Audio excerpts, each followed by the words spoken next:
Yeah, I want Okay. to. Go on. But Just now though, because you guys were talking about all the about the selling of all these resources, I also want to talk about.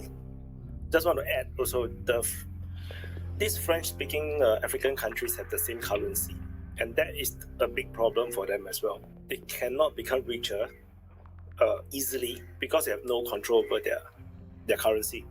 No, it's the same thing happened to Greece. Greece cannot really easily or properly get out of their debt because there's just no way unless Europe as a whole find Greece useful and then they start to invest more. Like currently I think Greece economy is growing because everybody's stashing stuff. They're investing. I forgot what's the reason why they are stashing money into Greece. Otherwise, having the same currency is going to give you a lot of problems. If every single these African countries under the CFA have their own currency, then I think they will be able to get rich really, really fast. So, yeah, but that's I just want to add this point. This is why I said I found the solution. all these countries I have a solution. Go ahead. All these countries in Europe, all these countries in Europe that had the colonies in Africa, they wish they had the French system because the money this country they use in Africa comes from France. They have to open a bank account in France. Wherever they money goes straight to France. This country, they are not fucking independent. This is why Mali, they say, go France. They even changing the language, Mali, they don't want to speak French no more. Yeah, they have a lot of other languages, so they don't need French. There's a solution to the not having your own currency. During the Greek crisis, I had an idea about how to get away from it, because even though the state doesn't control the currency itself in Africa, but their banks actually print the money, so it doesn't matter that the state itself doesn't control it so much, because there's a workaround. It's parallel currency. Okay, the parallel currency is, let's say, Greeks traditionally can use the euro, while state can print vouchers that are in value of any anointment. We enjoy it here in Croatia. We do here parallel currency vouchers that are just free money for pensioners. Okay, but the amount is really low. The idea comes from MEFO bills, which is used by Hitler to redevelop and restart economy.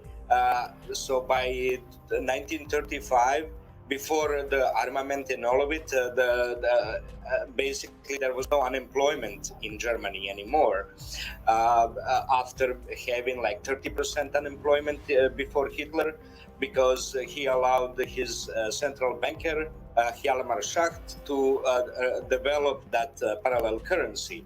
That was intended only for the companies, not for people to use. Only companies to deal between them. That was used by Germany state to pay their public works. So whatever it's needed for the Germany, they will pay the companies with that. And those companies then will pay suppliers, their own suppliers with that. So it's just for circulating the trade between the companies to pay the expenses. But if they need to pay the salaries to the workers, they will have to change it one for one with the Deutsche Mark. That's how Germany did it, evaded that ban on printing currency, and Greek could done that. So my basic idea for Greek. Oh yes, yeah, they wouldn't know it. Croatia, we are in EU. We doing it. We are doing it for now for like Greece. 10 years. But you're not Greece. It doesn't matter. It doesn't matter. It's Anyway, what it's Croatia just going to amount. offer? It's just What amount. How Croatia to going do to it, offer you to know? the EU? Today it's today in Switzerland there is like 8% of economy done on their parallel currency. You never heard about Swiss economy enjoying parallel currency because it's only for the corporations, not for the people to use. But they do between 8 and 15% of the economy on the Vir Credit Bank. That's what it's called. Everyone can see there's one Italian video on YouTube. It's called Vir WIR Credit Bank System. Another one is in German video. So there's two videos that explain how parallel currency works. That's how every country that don't control their own currency can do it. Yes. Question for you. Yeah, if I have just a brief question for you, is it the way you're explaining parallel currencies? Because would that be somewhat similar to how the mechanisms of zero money works, like the bank money, so to speak, money that isn't going in circulation? It's kind of just held in the bank. I forgot exactly the term for it, but it's basically locked out of the economy. It doesn't base money. Yeah, is it? Yeah.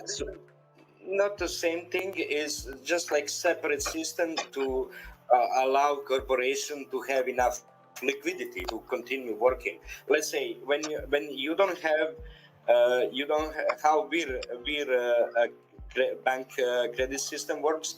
When corporation cannot sell their products, the bank will buy it off from them. Okay, and then bank will try look for the user of those products. So basically, the corporation can continue producing and skip one whole cycle and keep working on. Right? That's to prevent a shock and like crisis. To prevent unemployment rising. Because corporations cannot sell their products because of some external influence or anything like that. So basically, the bank will just provide vouchers to people to get those products or services or something like that. But the example you used with Germany, wasn't that then the state bank that issued those vouchers? Separate state-owned bank, yes. But to the public workers, not the corporations. So it was like you could use the same system mechanism to, for example, welfare or public social services and stuff like that if you wanted. Yeah, but this wouldn't be anymore in that currency when the bank prints it. So in Germany, that Metho Bill Bank would provide vouchers for free vacations for Germans. Okay, so they enjoyed a lot of vacations for free because they couldn't afford them, but the bank had plenty of those offers. Holidays, yes. You are European, you're not an American. Holiday. So a recent example of that actually being put into place, except it was even broader, where the use of vouchers was actually in Singapore, right? Wyatt? During the COVID, the CF, whatever you call that one. So that was a voucher where you basically, but now here, Singapore did not use a different. Singapore did not use a different. The voucher itself is still money. It is just. It's the same currency as the Singapore dollars. It's just that the limit where you can spend it. But it's not really a parallel currency because it's still money. It's still Singapore dollars. And that's exactly what I wanted to ask you. So, like, if you take then that voucher that was used in Singapore, that was broadly ubiquitously applied, however, for a narrow range of commodities, necessity stuff, right? And you applied it, but you apply with it a double currency. Let's say something similar to what China has, except you have it domestically separated yet subdivision yet again. So like would that be like are there many complications? That would be like third currency when you direct spending of that extra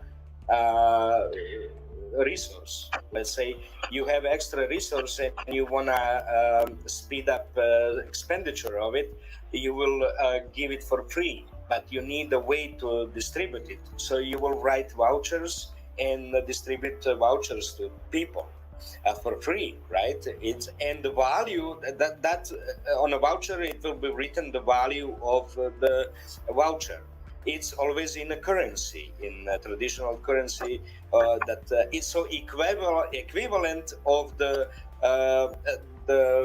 printing money, but it's for free. It's given to people to direct spending, to direct. So let's say it also sounds to me just a couple of steps, or only just one step away from rationing. Like you just separate first a separate money for what commodities, a set of commodities. You use vouchers for, and then eventually just take the part out of it.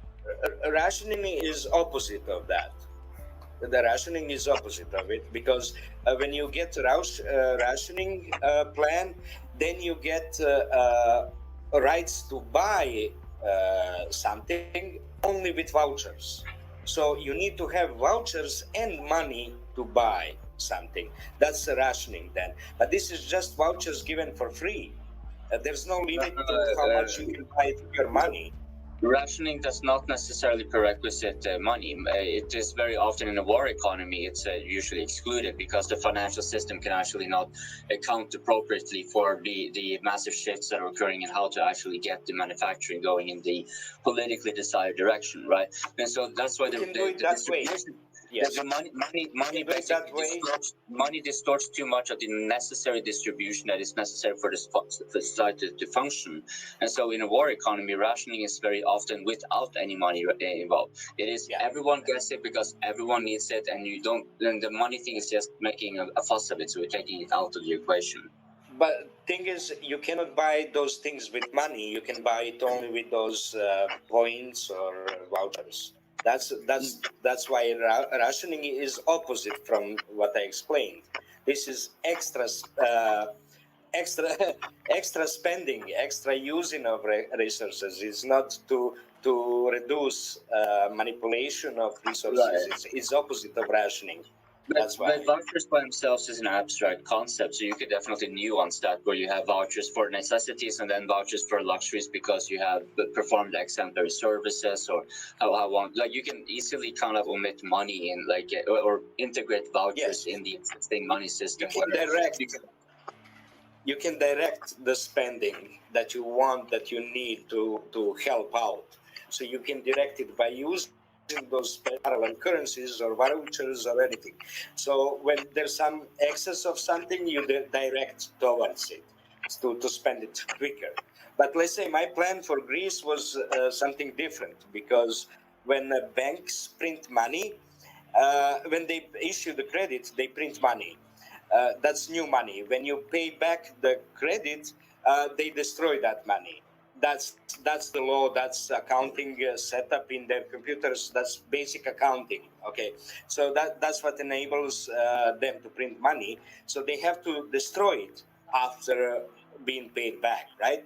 So the solution for the Greeks, because that was their biggest problem, private debt. People were losing jobs and losing the housing, losing the healthcare, because they couldn't pay off the loans that they had in the banks, and there was a huge bankruptcies and everything. And the solution to that is to print vouchers like a value of 500 euros and give it to each citizen every month. But that voucher is valued only for that month, not for other months, okay? And only you can use it to pay off a loan. And banks will take that voucher and destroy that voucher instead of the money. Okay. Wouldn't that be the country, the government inheriting the debt? Or the no, because banks have to destroy that money. Okay. But because you use it to pay an existing debt, right? Yeah. So this debt have to go somewhere, right? So No, no. You pay into the bank and bank destroys it, record of it. That's how it goes. Because bank created when it gave you the money, they have to destroy it when you pay them back. But they can just waive off the debt if they can just decide to. No, pay no, off no. their own Only bankruptcy judge can do that. Only bankruptcy judge can allow bank to to erase the debt. Nobody else, okay? And that's what's the job of central bank is to control that banks follow that, you know. But you can't do that because the currency is not yours. It's like because the euros is not Greek's money. You know, it's a collective money. So you cannot Yes, just you can. take value, take the value, because once you destroy that money out of nowhere, then you're devaluating the. Yeah. Devaluating or You know, create- you- First, bank created out of nowhere. It didn't lend you someone else's money, or didn't borrow from the central bank to lend it to you. It created that money when it lended to you by credit card or any loan. And when you pay it back, they have to destroy it. That's accounting, basic accounting. Okay, so I'm not banking. going to go there because I don't fully understand the mechanics. It's Do simply, you want to change topic? Okay, go ahead. Do you want to talk about Ukraine? Okay.